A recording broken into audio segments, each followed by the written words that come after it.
El sonido llega antes que la luz. Es un rompecabezas de ruidos que mis oídos ensamblan en la oscuridad absoluta de mi habitación. Primero, el breve y agudo crujido del marco de la cama. Un gemido de madera que es casi un suspiro. Luego, un movimiento de cuerpos bajo las sábanas, un susurro de tela que es más íntimo que cualquier palabra. Y luego, respiración. La suya, jadeante, un aliento corto que se desvanece en la almohada. La suya, ronca, cargada de un esfuerzo que yo, a los 18 años, ya reconozco como el sonido del final. Es, en ese momento, en el preciso momento en que su silencio está a punto de caer sobre la casa como una lápida, que mi mano, fría y húmeda de sudor, encuentra su clímax solitario dentro de mi propio cuerpo. Es rápido, es brutal, es la única oración que mi cuerpo aún sabe recitar. Me confesé. Esta es mi verdad más sucia, el secreto que habita en las suaves paredes de mi habitación y en mis huesos. Cada noche me transformo en un mirón de oídos finos, un escultor de sombras que talla su propio placer a partir de los fragmentos sónicos de la intimidad de mis padres. Lo que siento no es solo excitación, es una mezcla tóxica de culpa, asco y una atracción tan profunda que me hace temblar. Es el deseo que me avergüenza y la vergüenza que me excita, un uroboros de emociones prohibidas que me consume por dentro. Su cama está al otro lado de la pared. La mía, esta, es un altar donde sacrifico mi inocencia cada amanecer. La rutina es un ritual enfermizo. Mis padres van a su habitación sobre las 10:30. Finjo estar dormida cuando mi madre viene a darme el beso de buenas noches. Su aroma, un perfume barato de jazmín, perdura en el aire durante minutos después de que se va. Es el aroma que inicia la ceremonia. Me tumbo boca arriba, inmóvil y espero. Los primeros sonidos son preliminares. El grifo del baño, la televisión susurrando las noticias, una conversación baja e indistinta.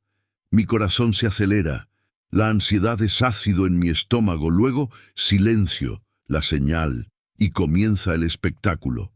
Mi mano se desliza dentro de mi ropa interior y mis oídos se convierten en instrumentos de tortura y placer. Cada crujido, cada suspiro, cada gemido ahogado es un cuchillo y una caricia. Los odio en estos momentos. Odio él por tocarla. La odio ella por gemirle. Y me odio por estar aquí, escuchando, convirtiendo el odio en placer.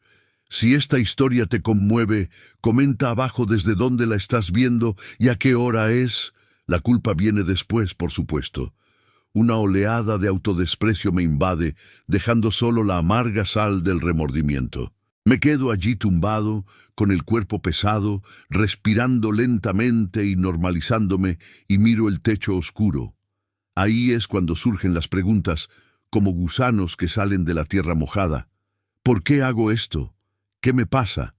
Este no es un deseo adolescente normal. Es algo retorcido, algo que nace en las raíces más oscuras de mi familia. Recuerdo una palabra que leí en un libro de texto de filosofía en el colegio: tabú, algo prohibido, sagrado e impuro a la vez. Mi práctica nocturna es precisamente eso, tabú, y yo soy su único sacerdote, atrapado en un templo sin puerta. A veces, en los días que siguen, no puedo mirar a mi madre a los ojos. Me sirve el desayuno con su sonrisa cansada, y veo las mismas manos que imaginé sosteniendo la taza la noche anterior. Siento un escalofrío. Me pregunta si estoy bien, si dormí bien. Miento. Digo que tuve pesadillas. Y no es mentira. La vida se ha convertido en una pesadilla despierta, donde el monstruo más grande soy yo. Mi padre, un hombre sencillo y distante, comenta algo sobre el trabajo, y yo solo asiento, escuchando la misma voz susurrando en la oscuridad. Son los mismos. La casa es la misma. Pero yo estoy irremediablemente perdida, una extraña dentro de mi propia piel. escuchando los ecos de un clímax que nunca fue mío, pero que se ha convertido en la única verdad de mi cuerpo. El diario es mi sepulturero, un cuaderno negro de tapa dura, sin marcar, que guardo en el fondo del cajón de los calcetines, debajo de una pila de ropa que nunca uso. En él no escribo sobre mi día. En él escurro la suciedad. Es el registro meticuloso de mi patología, la crónica de una caída que empezó con un pequeño desliz y se fue desplomando en un abismo. Lo abrí ahora, después del ritual de anoche. La letra es temblorosa, como fría. La página de hoy empieza 22 de marzo, 23:47. El crujido fue más largo hoy. Parecía que la cama se iba a desmoronar. Gimió 2 veces. La segunda vez fue más fuerte, entrecortada, como si le hubiera tapado la boca con la mano. Fue rápido, muy rápido, y yo fue aún más rápido. La culpa llegó antes de que se acabara. Escribo esto para no gritar. Volver las páginas es como viajar al centro de mi propio infierno. La primera entrada, fechada hace casi un año, es engañosamente inocente. 15 de mayo. Escuché unos ruidos extraños que venían de la habitación de mis padres. Me dio vergüenza. Creo que sé qué era. La semana siguiente la nota es diferente. 22 de mayo, los ruidos otra vez. No podía dormir. Me emocioné. Es asqueroso. No lo volveré a hacer. La promesa, por supuesto, se rompió. El diario es el testigo silencioso de mi ascenso. Documenta la transformación de la curiosidad accidental a la adicción, de un accidente en el camino a una ruta planificada. Hay entradas que son solo datos técnicos, un científico loco catalogando su propia locura. Posición, de espaldas, cubierto hasta la cintura, mano derecha, respiración contenida, otros son estallidos de angustia. ¿Qué me pasa? ¿Por qué no puedo parar? Soy un monstruo. Merezco pudrirme. Y luego están las entradas más inquietantes, las que hablan del placer. Hoy fue diferente. El sonido de su voz era un gemido, pero sonaba como mi nombre. Me sentí mareado. Fue lo más cerca que he estado del cielo, aunque sé que el cielo está en el fondo del infierno. En esos momentos, el diario se convierte en un espejo que me devuelve una imagen que no soporto, que, en el punto álgido del acto, no hay culpa. Solo hay una rendición total y primaria a ese impulso oscuro. Y eso es lo que más me aterra. La ritualización es meticulosa. Ya no se trata solo de tumbarse y esperar. Ahora es una ceremonia. Apago todas las luces. Dejo la puerta del dormitorio entreabierta exactamente 2 centímetros, lo suficiente para que los sonidos entren con claridad, pero no tanto como para arriesgarme a un destello de luz que me delate. Coloco la almohada justo debajo de mi cabeza para optimizar la conducción del sonido. Mi mano izquierda siempre permanece fuera de las sábanas, aferrándose a la sábana como un ancla a la realidad. Mi derecha es el instrumento del pecado. Antes de empezar, siempre me detengo y escucho su respiración, todavía normal, todavía inocente. Es mi momento de poder y de terror. El impulso, como escribí en mi diario aquella fatídica noche, se hizo más fuerte. El primer momento consciente, el que convirtió el accidente en un hábito, está registrado con detalles sangrientos. De junio, 00:12. No fue casualidad. Oí el primer crujido y supe lo que venía. En lugar de darme la vuelta e intentar dormir, me quedé quieto. Dejé que el sonido me inundara, y entonces mi mano se movió. ¿Sola? No, era yo, lo deseaba. Y cuando terminó, por ellos y por mí, no sentí asco, sentí poder. Sentí que por un instante estaba allí en la habitación con ellos, no como un hijo, como algo más. Releer este pasaje me da asco. Ahí fue donde se cruzó la línea. De espectador pasé a ser participante. De víctima de mi propia curiosidad, me convertí en verdugo de mi cordura. El diario no es un alivio, es una carga añadida. Cada palabra escrita es una prueba fehaciente de mi degeneración, es la encarnación del secreto, la confesión que jamás me atreveré a decir en voz alta a nadie. A veces pienso en quemarlo, pero no puedo.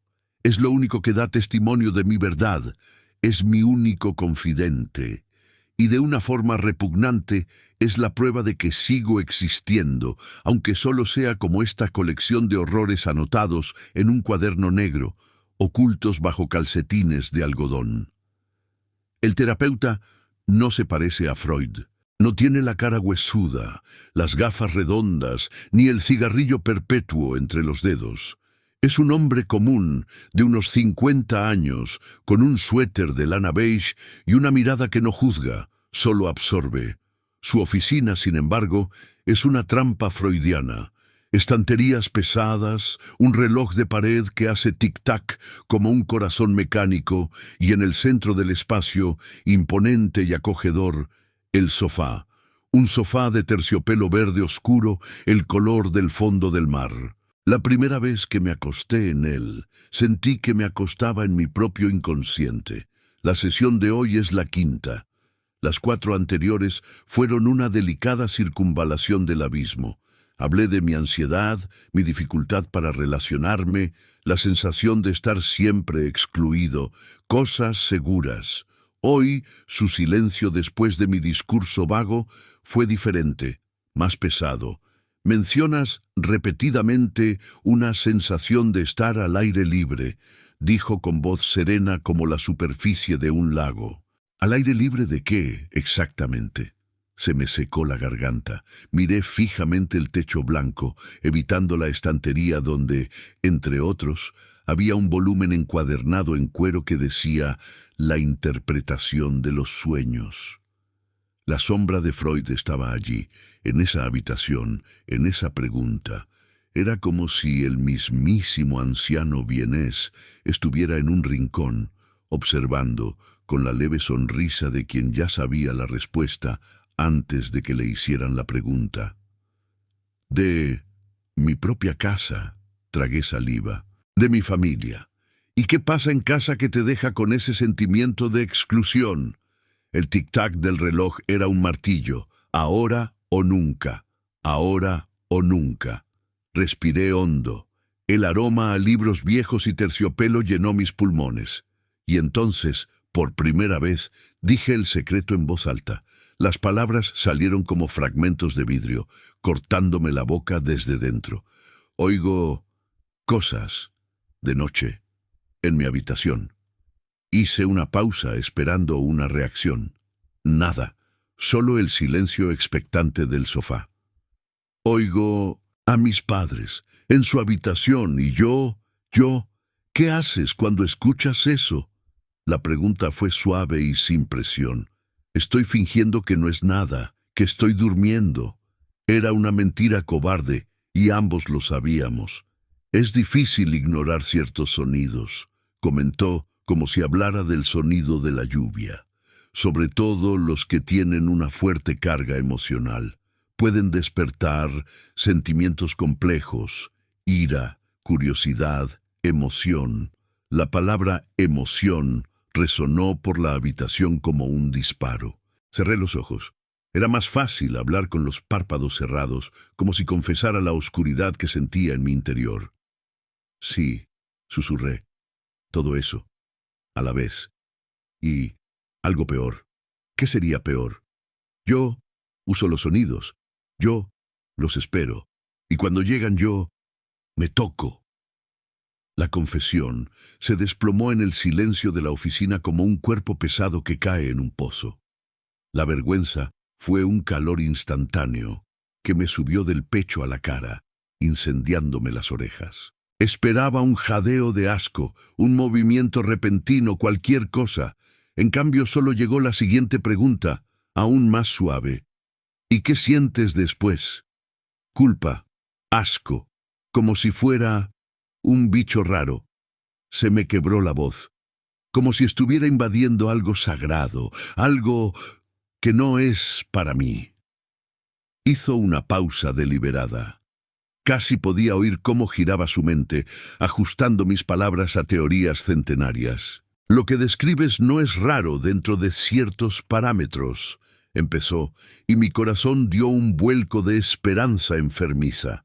Quizás no era un monstruo, quizás existía un nombre, un diagnóstico, un remedio. La estructura familiar es un campo de fuerza complejo. Los lazos que nos unen a nuestros padres son los primeros y más intensos que experimentamos. Están hechos de amor, pero también de identificación y deseo. La palabra deseo flotaba en el aire, pesada y ardiente. Abrí los ojos y miré al techo, evitando mirarlo. Freud llamó la atención sobre una configuración psíquica universal que llamó complejo de Edipo. Continuó, y fue como si una llave gigante comenzara a moverse dentro de mí, intentando abrir una cerradura oxidada, donde el deseo del niño se dirige hacia la madre y el padre es visto como un rival, un obstáculo que hay que eliminar. Es una fase normal del desarrollo. La salud, sin embargo, reside en superarla, en internalizar la ley del padre, en renunciar a ese deseo primario y dirigir la libido fuera del núcleo familiar. Me giré en el sofá sin poder contenerme. Lo miré. Su rostro era serio, pensativo. ¿Qué pasa cuando no lo superas? Mi voz era un hilo de sonido. Inclinó la cabeza con una mirada casi compasiva. El deseo no desaparece, se reprime, y lo reprimido no muere, regresa, en formas distorsionadas y sintomáticas. Puede ser una neurosis, una fobia, o puede manifestarse en rituales, en actos compulsivos que buscan, de maneras disfrazadas y perversas, satisfacer ese deseo primario. Sentí que se me desvanecía el suelo del estómago.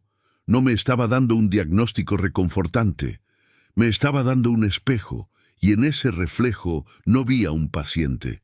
Vi a un niño atrapado en un laberinto edípico, masturbándose al son de su propio tabú. No me estaba diciendo que estuviera enfermo, estaba confirmando mi peor miedo, que yo era un cliché freudiano, un caso clásico de una pulsión que no encontraba su camino al mundo. La teoría no fue un alivio. Fue la confirmación de que mi sombra, a la que tanto temía, tenía un nombre, una historia y un padre fundador. El diván se convirtió en una máquina del tiempo. Una vez que salió la confesión, no hubo vuelta atrás. El terapeuta, con su paciencia de arqueólogo, empezó a excavar. Y la tierra que mueve es mi memoria, no fuerza. Solo pregunta y espera, creando silencios tan vastos que me siento obligada a llenarlos con los fragmentos que emergen. Hoy, preguntó, ¿y la primera vez? Antes de los sonidos actuales, antes del diario. ¿Dónde empezó? ¿Qué viste? Cerré los ojos, intentando forzar una imagen, cualquier imagen. Nada. Solo el vacío de una infancia aparentemente normal. Entonces cambió de enfoque. No pienses en esto. Piensa en un lugar de tu infancia que te asustara o te resultara extraño, un lugar oculto. Y entonces, como si una compuerta se hubiera abierto en lo más profundo de mi cráneo, llegó el recuerdo del armario. Debía de tener 7 u 8 años. Jugaba al escondite con mi padre, una aburrida tarde de domingo. La casa era el territorio, y yo un intrépido explorador. La habitación de mis padres era la base enemiga, un lugar normalmente prohibido, pero ese día, liberado por la dinámica del juego, corrí allí, con el corazón latiendo con fuerza de alegría juguetona, y me agaché tras la puerta del armario de madera maciza. Era un mueble viejo, de esos que huelen a naftalina y madera pulida. Oí los pasos de mi padre acercándose por el pasillo y, en un ataque de delicioso pánico, abrí de golpe la pesada puerta del armario y me sumergí dentro, cerrándola casi por completo, dejando solo una rendija. La oscuridad era absoluta, opresiva. Mis rodillas se apretaban contra los pesados abrigos de invierno y el aroma era suyo, el perfume de jazmín barato, mezclado con el de mi padre, tabaco y sudor seco. Me quedé quieta, conteniendo la respiración. Los pasos de mi padre entraron en la habitación. Se detuvo. Pude ver su silueta a través de la rendija. Él no me vio. Murmuró algo, una frase incomprensible, y luego se incorporó en la cama. Oí el crujido familiar del colchón. El mismo crujido que hoy es señal de mi ritual. Y entonces algo sucedió. Algo que mi cerebro había enterrado durante años bajo la más gruesa capa de olvido. Mi madre entró en la habitación. No la vi, pero oí su voz, suave, preguntándole qué hacía. Se rió, una risa baja e íntima que nunca antes había oído. Hubo un crujido, un movimiento en la cama, y luego un sonido. Un gemido bajo y ahogado que salió de ella. No era un gemido de dolor, era diferente, extraño. Y dentro de ese cubículo oscuro, apretado entre los abrigos que llevaban su aroma, algo se agitó dentro de mí. No era una erección, nada tan explícito físicamente. Era una conmoción, una agitación profunda y confusa, mezcla de miedo, curiosidad y la sensación de presenciar algo tremendamente prohibido y poderoso. Era el impulso, en su forma más primitiva e indiferenciada. Un torbellino de energía que no sabía a dónde ir, pero que encontró, en ese escondite, su primer catalizador. Me acurruqué entre los abrigos, sintiendo el áspero terciopelo de uno de los abrigos de mi madre contra mi cara, y me quedé allí, paralizado, escuchando los sonidos apagados al otro lado del bosque, hasta que todo quedó en silencio y pude escapar, con el corazón latiendo como un pájaro atrapado en una jaula. Mientras lo contaba en el sofá, se me quebró la voz. Las palabras salieron entrecortadas, llenas de la misma confusión que aquella niña. Estuvo mal. Sabía que estaba mal estar ahí escuchando, pero fue conmovedor. Me sentí importante, como si les tuviera un secreto. El terapeuta anotó algo. El sonido del bolígrafo sobre el papel era agudo como una aguja. El armario, reflexionó en voz alta. Un útero de madera, un lugar donde estabas a salvo, escondido, envuelto por sus aromas, presenciando la escena primigenia. ¿Escena principal?, pregunté, aunque una parte de mí ya sabía lo que significaba. Ver u oír a los padres haciendo el amor es una de las experiencias más fundamentales y potencialmente traumáticas para el inconsciente infantil.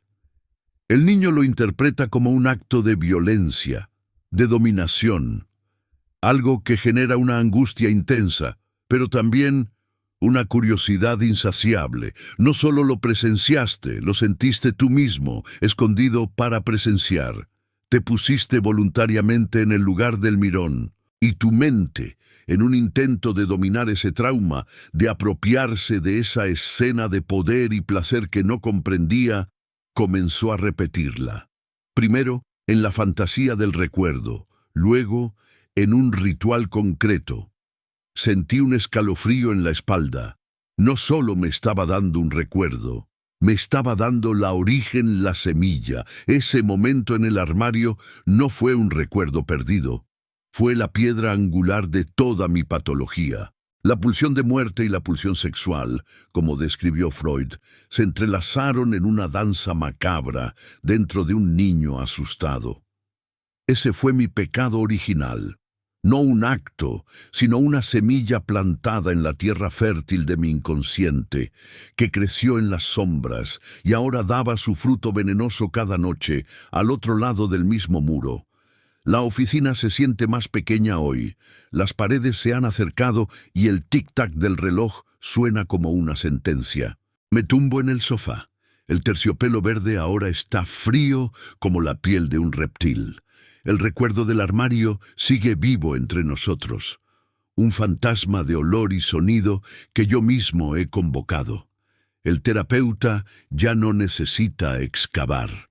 Ahora es el momento de armar el rompecabezas. Se pone las manos sobre el estómago, entrelazando los dedos, y su mirada está fija en el techo, pero sé que me observa con una especie de visión de rayos X, penetrando en el esqueleto de mis huesos para examinar la podredumbre interior.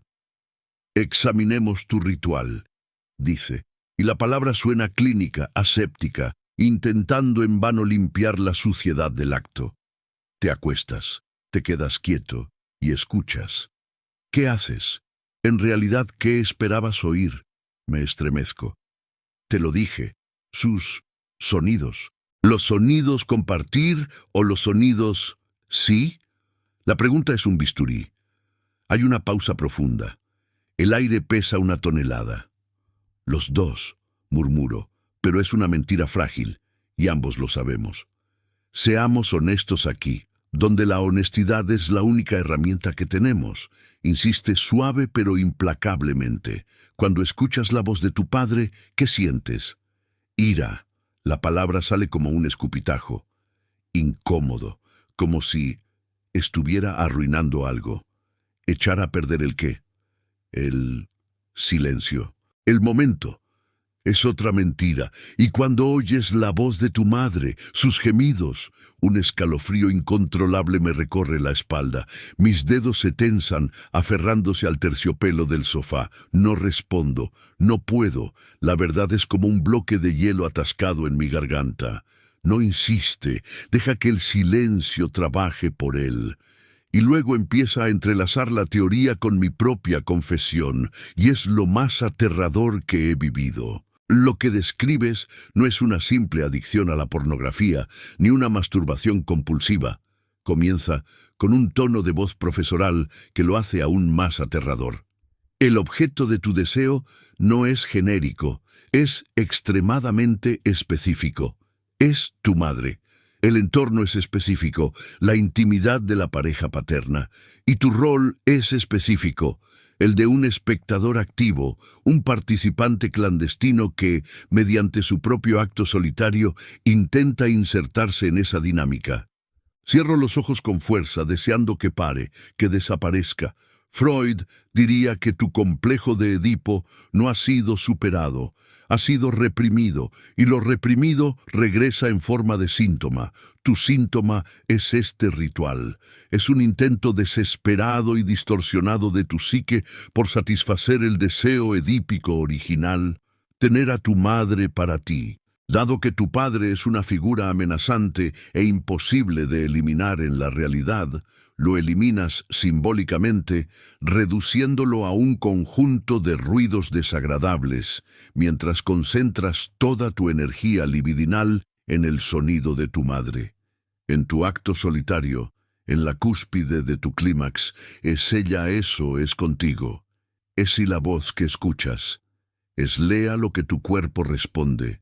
Es una posesión simbólica, un acto de magia negra psicológica donde, por unos segundos, la posees y excluyes a tu padre. Un gemido bajo escapa de mis labios. Es el sonido de un alma siendo desollada. Dice en voz alta, con palabras claras y aterradoras, el secreto que ni siquiera mi diario se atrevió a mencionar. Confirma mi miedo más profundo y secreto. No soy un pervertido con un hábito extraño. Soy un hijo que desea a su propia madre y que ha creado un teatro nocturno de horrores para representar este deseo prohibido. La teoría freudiana ya no es una abstracción en un libro, es la biografía de mi enfermedad. Estás diciendo que quiero a mi madre. Mi voz es un hilo de terror. Estoy diciendo que tu inconsciente no ha resuelto el conflicto de desearla a un nivel primitivo e infantil. Corrige, pero la corrección es semántica. La herida es la misma, y este conflicto se expresa en este síntoma angustioso y autodestructivo. La culpa que sientes no es solo cultural o moral, es culpa edípica. El miedo a las represalias de tu padre, el terror a que descubran tu deseo. se detiene, y el silencio que sigue es el más profundo de todos. Es el silencio del diagnóstico final.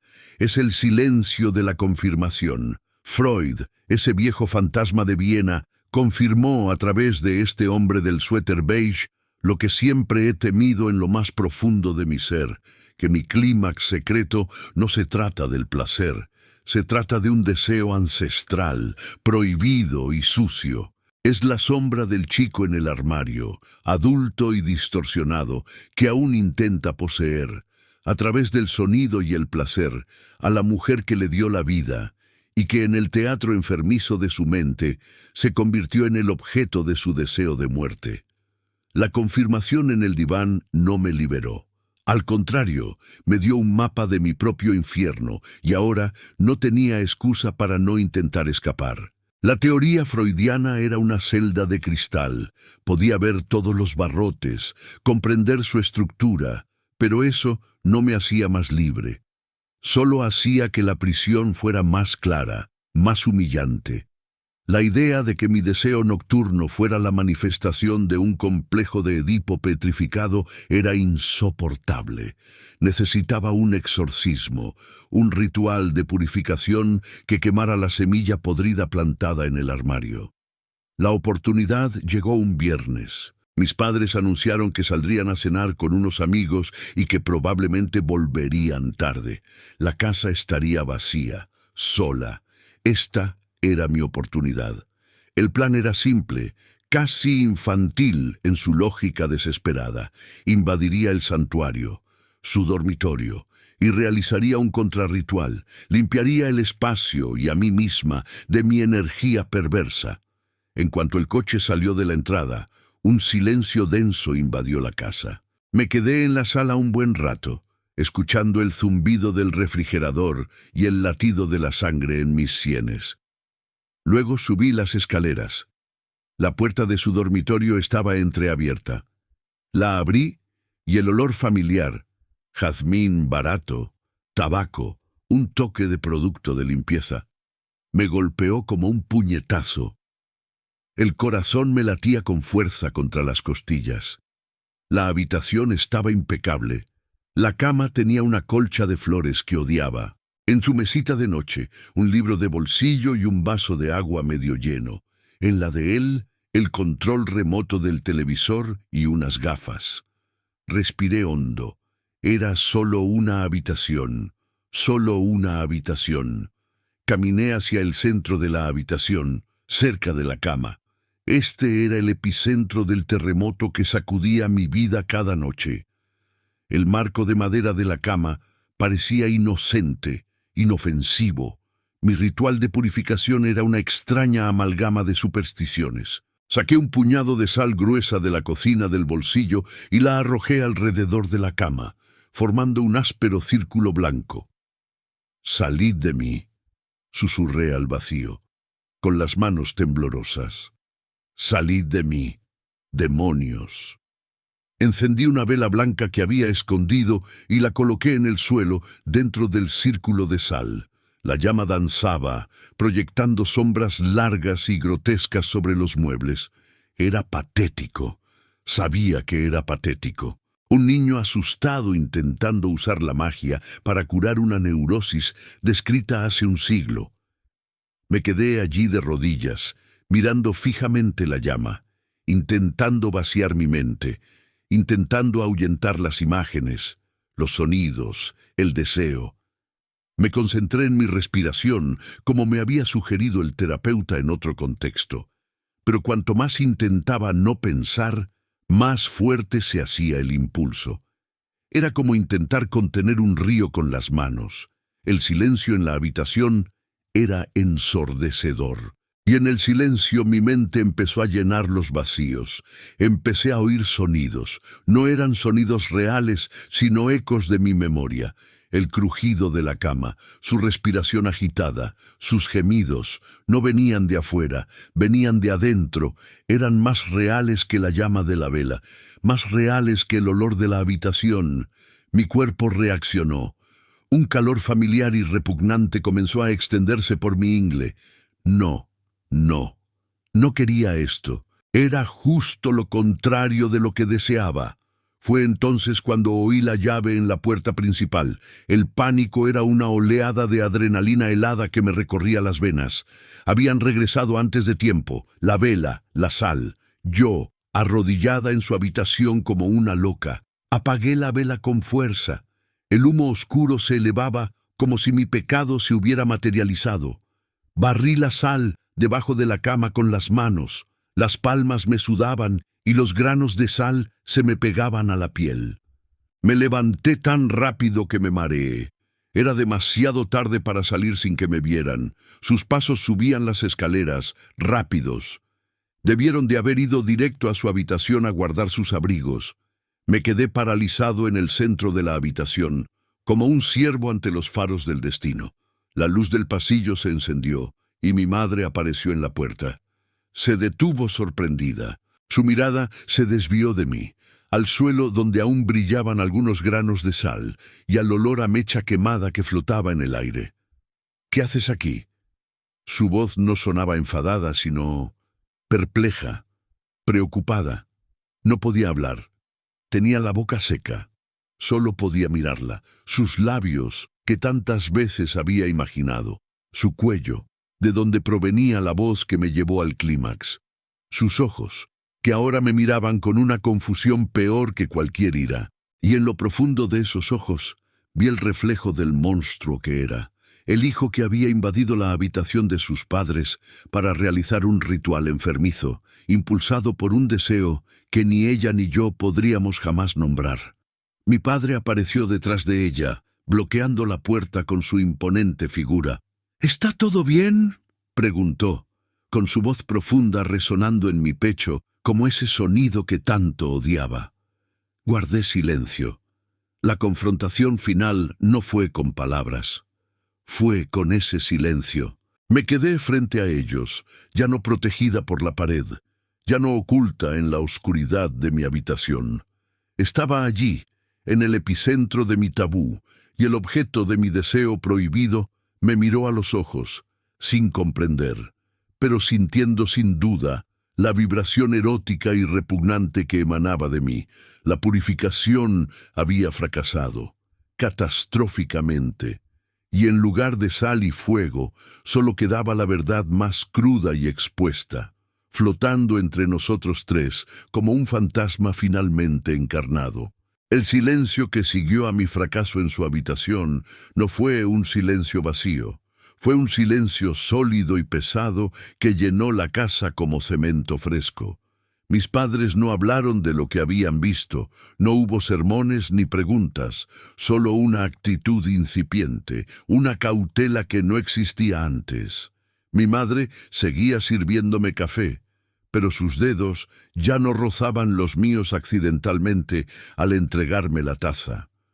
Su sonrisa era una fina cortina que cubría una profunda preocupación. Mi padre, por su parte, evitaba mi mirada. Su presencia, antes distante, se había vuelto evasiva, como si yo fuera un extraño peligroso con quien se veía obligado a compartir techo. La casa, que antes era un escenario donde yo era un actor clandestino, se convirtió en una celda de aislamiento. Los sonidos nocturnos cesaron, al menos los sonidos reales. Mis padres, ya fuera por vergüenza o por una oscura intuición de lo que estaba sucediendo, se convirtieron en fantasmas dentro de su propia habitación. La cama no crujió, no hubo susurros, solo un silencio absoluto que, para mí, era más ensordecedor y acusador que cualquier gemido. Era la prueba de mi crimen. Ya no los tenía.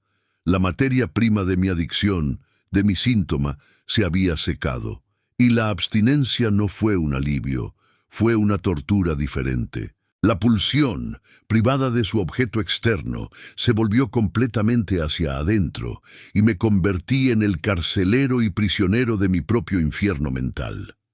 La última sesión con el terapeuta fue 2 semanas después del incidente. Me senté en la silla frente a él, rechazando el diván. Ya no soportaba estar en esa postura de confesión. «Lo saben», dije con voz monótona, sin emoción. No lo que saben, pero saben que hay algo, y ese algo huele fatal. Me observó, sus ojos reflejando la muerte en mi expresión. ¿Y qué opinas de su silencio? Me siento como si estuviera en un museo de los horrores, y yo fuera la pieza principal, respondí. Caminan a mi alrededor, sin tocarme, sin hablarme. Es peor que un grito, es un juicio silencioso. ¿Y tus rituales continuaron? ¿Con qué? Solté una risa seca y hueca. ¿Con el silencio? Ya no hay función, doctor. El teatro ha cerrado. Ahora la obra solo ocurre en mi cabeza, y es peor, es eterna. Intentó hablar de transferencia, de cómo el fin del síntoma externo era una oportunidad para afrontar la raíz del conflicto, pero sus palabras rebotaron en mí. La teoría freudiana ya no me interesaba. Me había dado un nombre para mi enfermedad, pero no una cura, solo la certeza patológica de mi propia degeneración. Programa una nueva sesión, dijo. Simplemente asentí, me levanté y me fui. No volví. La terapia fue otro ritual fallido. No purificó nada, simplemente arrojó una luz cruel sobre el monstruo que era. Ahora vivo en un vacío que yo mismo he creado. El deseo no ha muerto. Simplemente se ha interiorizado por completo. Se ha convertido en una fantasía pura y autosuficiente que ya no necesita estímulos externos. La imagen de mi madre en la habitación, su voz, el aroma a jazmín, todo está aquí dentro, grabado a fuego en mi mente. Y el clímax, cuando llega, es un acto solitario en un desierto de silencio, acompañado no por sus sonidos reales, sino por su eco fantasmal en mi mente. Es más íntimo, es más profundo, es más mío. He aceptado, con fría resignación, que este es mi destino. El deseo y el tabú ya no son fuerzas separadas que lucho por controlar. Se han fusionado. Son dos caras de la misma moneda que llevo en el bolsillo, la identidad forjada en ese armario hace una década. Soy el hijo que desea a su madre. Soy el mirón que escudriña el vacío. Soy el paciente que abandonó la cura. La casa está en silencio. Mis padres son sombras, y yo soy el secreto viviente que todos elegimos no nombrar, alimentándome de los restos podridos de mi propio inconsciente, en un clímax infinito y solitario. El silencio en la casa es tan denso que siento que si lo cortara con un cuchillo, sangraría oscuridad. Mis padres ya se han acostado, hace horas, y como todas las noches desde mi ritual fallido, no sale ningún sonido de su habitación. Es un vacío, una ausencia que grita. Me siento en mi escritorio, frente al ordenador. La pantalla azul es la única fuente de luz en la habitación, iluminando mis manos que descansan inertes sobre el teclado. Se acabó el diario, se acabó la terapia. Solo queda esto. Presiono el botón de grabación en la aplicación de voz de mi teléfono. Una pequeña luz roja empieza a parpadear, un latido mecánico en la oscuridad. Doctor Almeida, empiezo, y mi voz suena ronca, desgastada, como la de un hombre mucho mayor. Dijo en nuestra última sesión que estaba huyendo de la raíz del conflicto. Quizás tenía razón, pero la huida ha terminado. He llegado al final del camino y lo que encontré fue un espejo. Y el reflejo, bueno, el reflejo es suyo. Hago una pausa y escucho el zumbido casi imperceptible de la computadora. Toda esta narración, doctor, los sonidos, el diario, las sesiones, la confesión en su diván. Usted creía que se trataba de mi madre, ¿verdad? Sobre el complejo de Edipo, sobre el deseo prohibido. Y yo también lo creía. Era un ancla, una explicación, algo que ataba mi locura a un concepto, a una teoría. Freud como salvación, Freud como condena. Respiro hondo. El aire entra en mis pulmones como si estuviera lleno de astillas. Pero el deseo más profundo, el verdadero tabú, no era para ella. Era para deseo en sí misma. por la intensidad brutal y prohibida de esa escena primigenia. No quería a mi madre, quería ser mi padre, quería su poder, su posición, y, en un nivel aún más oscuro, quería su aprobación, que me viera, que supiera que yo también era un hombre, capaz de lo mismo. Mi ritual no era un intento de excluirlo, era un intento desesperado de incluir, de finalmente ser visto por él. La revelación resuena en la habitación vacía. Suena a verdad de una forma que la teoría edípica nunca tuvo. Es un alivio repugnante y aterrador. Mi verdadero clímax secreto, la confesión que ni siquiera mi diario registró, es que los escuché a ambos. Y en el punto álgido, cuando su sonido llenaba la habitación, era cuando estaba más cerca del éxtasis. Era a él a quien anhelaba impresionar, poseer, reemplazar y amar. De una manera que ningún hijo puede ni debe amar a un padre. El tabú freudiano al que me enfrento no es el de Edipo, es el de Layo. Mi mano tiembla sobre la mesa. La confesión es mucho más perturbadora que la anterior. Desgarra el velo de inmediato. Y usted, doctor, usted era el sustituto perfecto. Un padre simbólico, inteligente, que escuchaba, que interpretaba.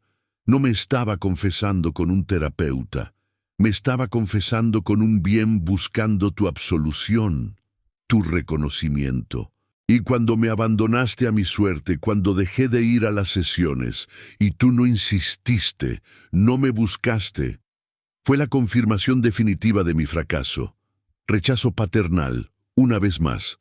La grabación continúa.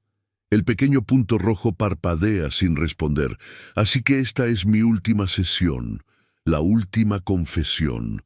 No pido ayuda, es demasiado tarde para eso, solo estoy archivando la verdad. Te devuelvo la teoría que me diste, ahora corrompida por mi propia y única verdad. El monstruo no era lo que pensabas, era peor.